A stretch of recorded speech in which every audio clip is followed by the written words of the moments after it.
California, the state with a population and economy so large that it could be compared to another big country.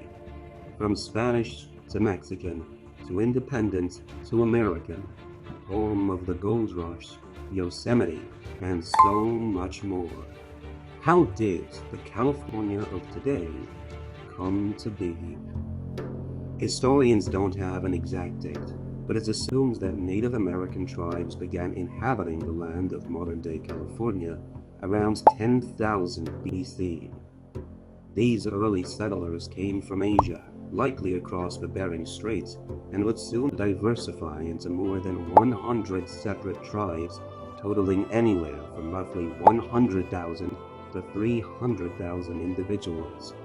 These tribes had their own cultures and ways of life, and inhabited the state on their own for thousands of years, until European explorers touched down on Californian soil.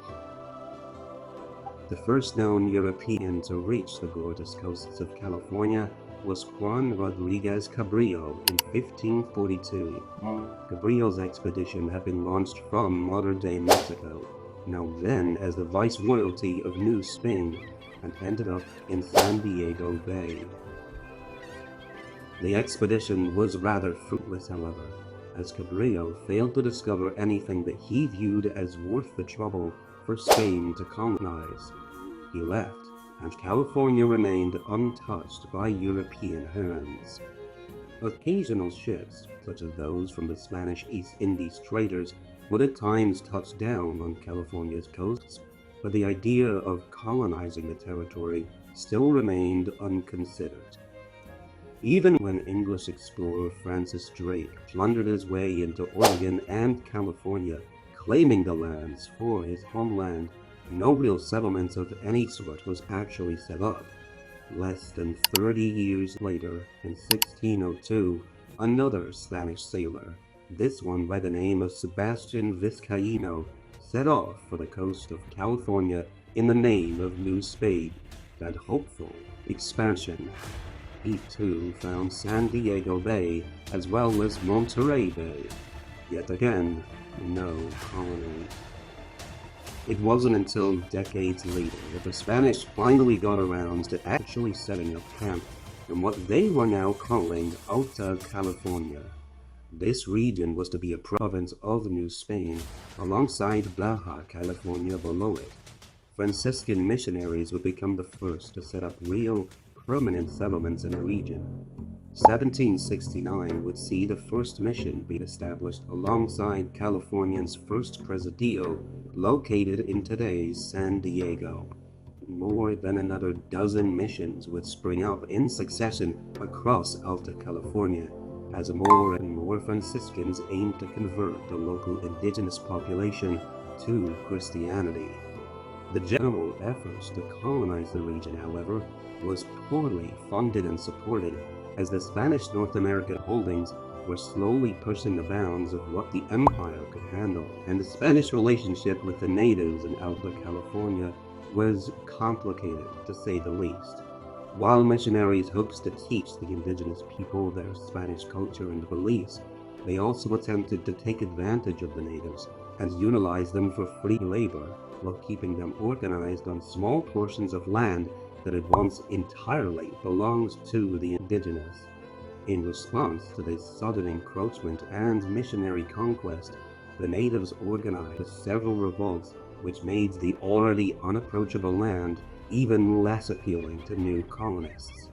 Alta California was remote in contrast to other Spanish territories, and the lack of adequate funding left small numbers of friars and soldiers solely in charge of the settlement and missionary establishment. Nevertheless, the Spaniards were tenacious, and the following year saw the accidental discovery of San Francisco after the explorers failed to recognize Sebastian Vizcaino's description of Monterey Bay, and thus sailed past it. Further expeditions did uncover more of Northern California as the missions continues to pop up, but life in Alta California fails to become easier. Shortages of crucial goods including food, Disease and frequent violence with the natives led many to close calls of abandoning the new province. Still, the colonists remained and were continuing to fill the maps with missions, presidios, and pueblos, many of which we know as cities today, like Santa Barbara, Los Angeles, Monterey, and Santa Cruz. It seems that Spain had at least secured itself a functioning new province until the Mexican War of Independence. The 1821 war saw Mexico break free from the Spanish at Alta California tag along with the neighboring lands. It was now a Mexican territory, not Spanish, and the mission culture began to shift in the direction of a ranching culture. There was also an uptick in trade, thanks to the new policies of the Mexican government, and immigrants from the neighboring American colonies, along with European migrants, began filling in the gaps of California's population left behind by the declining number of indigenous. The consequence of the latter, however, was the slow collapse of the missions which relied on their population of converted natives to stay afloat. What remained of the missions was soon secularized by the Mexican government in the 1830s, and the original Alta California settlers were having to share land with a growing number of American migrants who would soon outnumber their predecessors to the region. The following decade thus saw these new American Californians stage an uprising against the unstable and preoccupied Mexican government. The summer of 1846 would mark this so-called Bear Flag Revolt. The revolutionaries raised the now famous flag of their newly declared California Republic as they demanded ultimate independence. While the revolt broke out on June 14th and found a speedy success, by mid-July, the Bear Flaggers were informed that the United States, who had declared war on Mexico 2 months earlier, much to their surprise, had already captured Monterey and declared it an American territory. The rebels now had two options: take up arms against another nation to maintain their newly founded independence, or accept American authority without a fight. Since the early goal of the Bear Flaggers had actually been to make California an American possession, the decision was quite an easy one. With the Treaty of Guadalupe Hidalgo on February 2nd, 1848, the Mexican-American War came to an end, and California was made an official possession of the United States. 2 years later, California would become the 31st state of the United States of America. But before that, James W. Marshall found gold. The famous California gold rush began at Sutter's Mill, nestled on the American River in Coloma, California, where Marshall discovered gold on January 24th, 1848, while at his sawmill. The immediate reaction to the news brought in migrants from nearby and outside of America's borders, particularly Mexico and Chile. But after the endorsement of the announcement by President James Polk, the era of the 49ers began. Prospectors from all around the U.S., Australia, Europe, and even Asia were flooding the state throughout 1849 and caused the population to triple. Businesses and mines were springing up around Northern California as gold became everyone's focus. It's believed that between 1850 and 1859 alone, somewhere around 28,280,711 ounces of gold were discovered.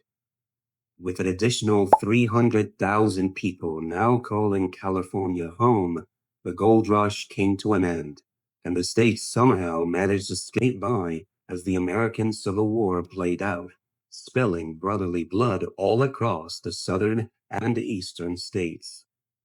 California's agriculture now had a unique chance to develop, as did its rail systems, economy, and general development. The once sparse and unattractive land that the Spaniards had found and passed out time after time was becoming a rising star within the United States. All the while, however, life for native Californians was worsening. Those who had managed to survive abuse, disease, and seclusion were now secured onto reservations by the government, and their population numbers were on a constant downhill tumble. Still, life in California went on.